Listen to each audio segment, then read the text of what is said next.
Assalamualaikum warahmatullahi wabarakatuh. Perkenalkan, nama saya Diva Mutiara Jayanti, NIM 2017303074, kelas 1 HTNB, mata kuliah Pengantar Hukum Indonesia, dosen pengampu Ibu Mabaroh Aziza SHI MH. Saya di sini akan menyampaikan materi hukum tata negara yang berkaitan dengan pengantar hukum Indonesia.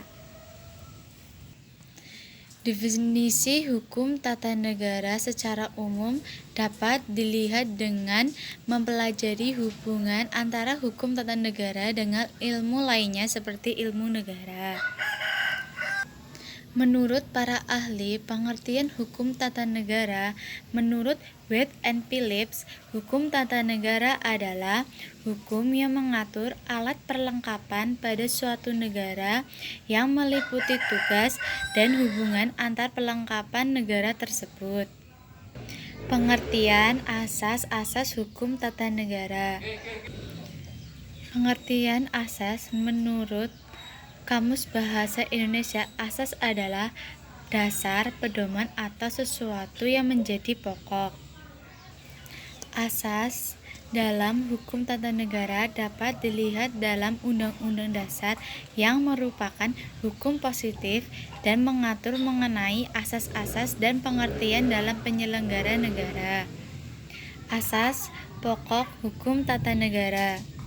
Yang pertama, asas Pancasila.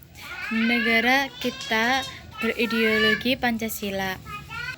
Pancasila artinya setiap tindakan atau perbuatan, baik tindakan pemerintah dan perbuatan rakyat, harus sesuai dengan ajaran Pancasila. Yang kedua, asas hukum. Menurut Surjono Sukanto, rule of law dapat ditinjau paling sedikit dalam dua arti, yaitu yang pertama, formil, yang dimaksud sebagai kekuasaan publik yang terorganisir, yang berarti setiap tindakan atau perbuatan didasarkan pada perintah dari yang lebih tinggi. Yang kedua, material atau ideologis, mencakup ukuran tentang hukum yang baik maupun yang tidak. Yang ketiga, asas kedaulatan rakyat dan demokrasi. Kedaulatan artinya kekuasaan atau kewenangan yang tertinggi dalam suatu wilayah tertentu.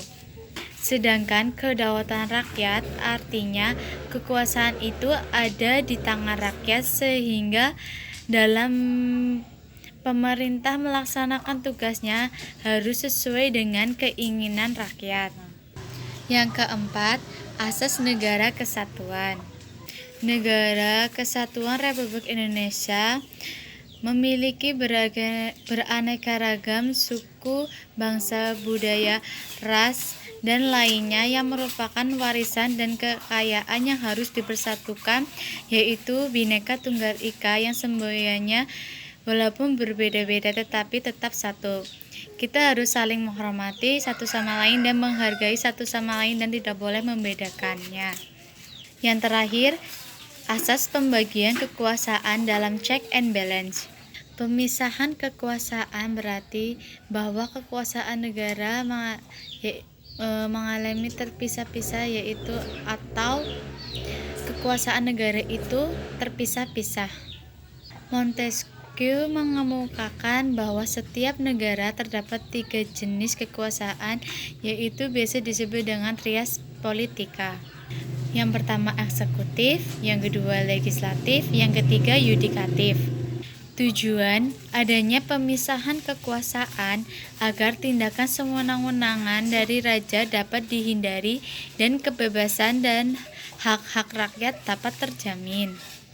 Undang-Undang Dasar 1945 setelah mengalami perubahan pembagian kekuasaan negara serta fungsi dan wewenangannya masing-masing, yaitu ada DPR, MPR, DPD, BPK, Presiden dan Wakil Presiden, MA, MK, KY, dan lembaga-lembaga yang kewenangannya diatur dalam Undang-Undang Dasar 1945.